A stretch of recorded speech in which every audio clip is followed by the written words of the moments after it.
بسم اللہ الرحمن الرحیم اللہم صلی علی محمد وآل محمد وعجل فرجہ۔ جواد نقوی کے باطل عقائد کو لے کے جو شیعان حیدر قرار اثنا عشریہ امامیہ کے بنیادی عقائد ہیں، ان کے خلاف ہرزہ سرائی وہ کیسے کرتا اور اس کا جواب کیا ہے، اس کو ایکسپوز کرنے کے لیے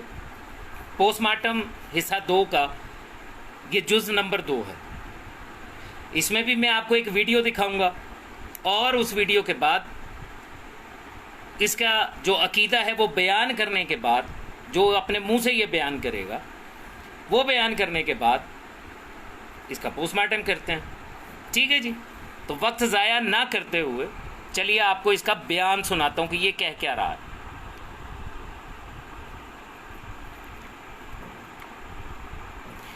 یہ جو ویڈیو ہے یہ اس نے ام المومنین مخدومہ خدیجۃ الکبریٰ صلوات اللہ علیہا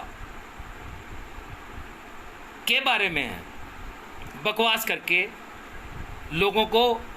بولنے کا موقع دیا ہے۔ ویڈیو کا ایک ایک لفظ بڑی توجہ کے ساتھ سنیے گا تاکہ یہ مجھے دہرانی نہ پڑے، اور پھر اس کے بعد اس سے اگلی ویڈیو کا پوسٹ مارٹم آپ کے سامنے پیش کروں گا۔ سنیے کیا کہہ رہا ہے یہ جناب خدیجۃ الکبریٰ صلوات اللہ علیہا ام المومنین علیہ السلام کے بارے میں۔ حضرت خدیجہ ویسے تو عام طور پر ہمیں یہ بتایا گیا ہے، چونکہ اس دن بھی عرض کیا تھا نا کہ ہم تو سن کے اور قدیم سے سنتے آ رہے ہیں، اور سن کے اتنی فرصت ہی نہیں ملی، کبھی غور بھی تھوڑا کر لیا کریں۔ صرف سننے پہ بنا رکھی ہوئی ہے، صرف سننا اپنے لیے ہم نے مقرر کیا ہوا ہے کہ ہم تو سنتے ہی رہیں گے، اور سن کے پھر انہوں نے لکھ بھی دیا کہ شیعہ ہی اہل سنت ہے، یعنی شیعہ ہی سنی ہے، کیونکہ سنتے صرف یہی ہیں، لہٰذا سن کے ہم اس حالت میں پہنچ گئے ہیں۔ تھوڑا سا سننے پر غور بھی کر لیں ہم کہ یہ جو سنا ہوا ہے یہ ہے کیا، ماجرا کیا ہے، حقیقت کیا ہے۔ آج تک ہمیں سنایا بھی گیا، ہمیں پڑھایا بھی گیا، ہم نے پڑھا بھی کہ حضرت خدیجہ مکہ کی بڑی مالدار خاتون تھی، اور ان کی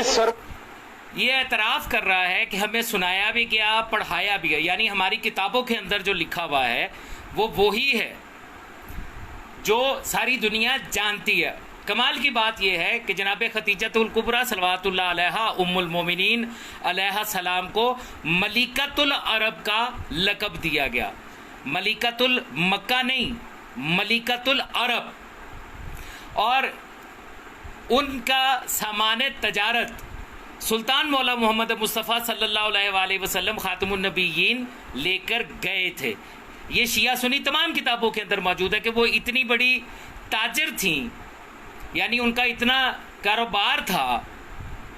تجارت کا کہ سلطان مولا محمد مصطفیٰ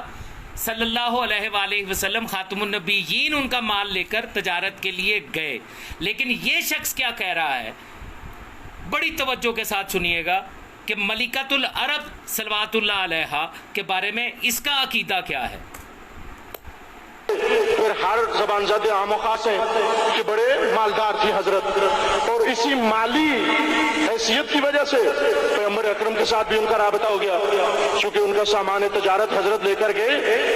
البتہ وہ امانت داری جو مشہور تھی حضرت کی، اس وجہ سے سامان تجارت بھیجا، اور اس سامان تجارت کے بعد ان کو امانت داری کا جب علم ہوا تو انہوں نے شادی کی پیشکش کر دی، پیغمبر اکرم نے قبول فرمائی، اور اس کے بعد رشتہ ازدواج۔ اب یہاں پہ یہ اعتراف بھی کر رہا ہے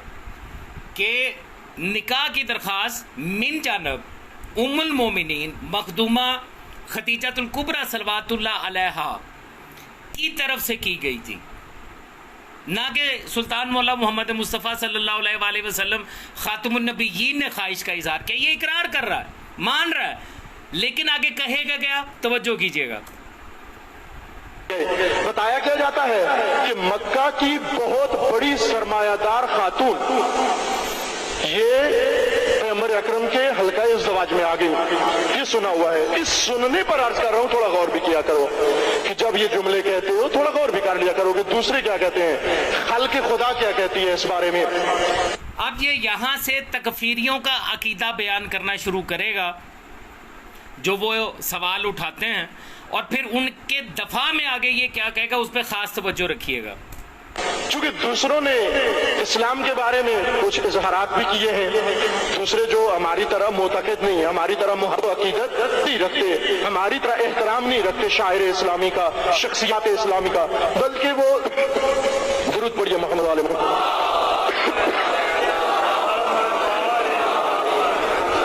یا دشمن بن کر سوچتے ہیں یا ایک لا تعلق اور غیر جانبدار انسان بن کر سوچتے ہیں، جب دشمنی کے ساتھ اسلام کے بارے میں نگاہ کرتے ہیں یا جانبدار بن کر نگاہ کرتے ہیں۔ اب اسی واقعے کو اور اسی سنی ہوئی بات کو آپ آ کر دیکھیں، غیر جانبدار کیا کہتے ہیں یا دشمنان دین اس کے بارے میں کیا کہتے ہیں۔ کیا کہا انہوں نے؟ کہا کہ دین کے اندر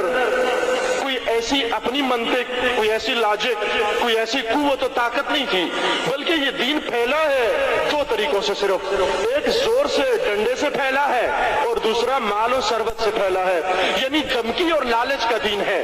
یعنی لالچ دی لوگوں کو کہ آؤ ہم تمہیں پیسے دیں گے مسلمان ہو جاؤ، تو فقیر لوگ دھڑا دھڑ پیسے کی وجہ سے مسلمان ہوتے گئے، جیسے آج کل مشنری مسیحیت نے افریقہ کے اندر اسی طرح سے لوگوں کو مسیح بنانا شروع کیا ہے، اور فقیر لوگوں کو جا کر، قحط زدہ لوگوں کو جا کر، آپ کے ملک میں بھی یہی ہوا ہے، یہی بلوچستان ہے۔ اب یہاں پر کہہ دینا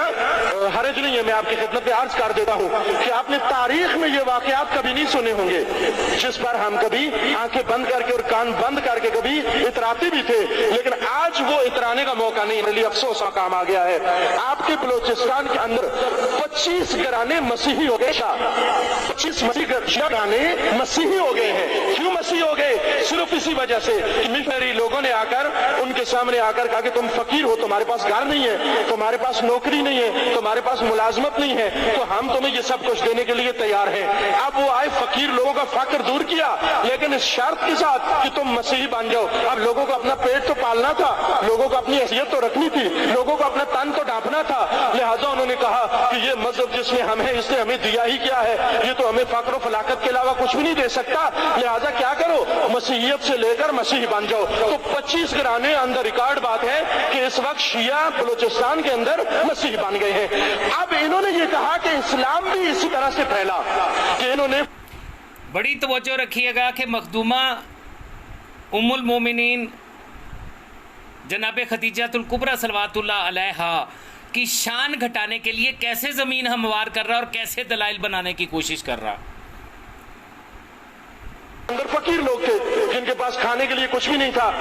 حضرت خدیجہ کا مال لے کر رسول اللہ معاذ اللہ لالچ دیتے تھے لوگوں کو کہ تمہیں میں کھانا دیتا ہوں، روٹی دیتا ہوں، کپڑے دیتا ہوں اور مسلمان ہو جاؤ۔ غلاموں کو، یہ نادار لوگوں کو جو دوسروں کی چکی کے نیچے پس رہے تھے، ان کو لوگوں کو لالچ دی گئی، اور پھر جب تھوڑی سی طاقت بن گئی، مدینے میں آ گئے تو پھر تلوار ہاتھ میں لے لی۔ لہٰذا یہ دین یا دھمکانے کا دین ہے یا للچنے کا دین ہے، تو لہٰذا وہی لوگ دین مانگے یا دھمکی میں آ جاتے ہیں یا پھر لالچ میں آ جاتے ہیں، لیکن جو لالچی نہیں ہے یا جو دھمکی میں نہیں آتا وہ کبھی اسلام کی طرف رجوع بھی نہیں کرے گا۔ آپ تاریخ کے دشمنان اسلام نے کیا کچھ کیا، اور اس سے پھر ہم بھی ان کو سنت دے دیتے ہیں کہ آپ جو بات کر رہے ہو یہ بات ہے تو صحیح۔ لہٰذا اگر ایک تازہ مسلم نووارد انسان کہ جس کو اسلام کی دعوت دے یا اگر واقعی مطالعہ کرنا چاہے، اس کے لیے ہم خود بھی معمہ بنا دیتے ہیں، اس میں کوئی شک نہیں ہے۔ اب ساری گراؤنڈ بنانے کے بعد اب یہ گستاخی شروع کرنے لگا ہے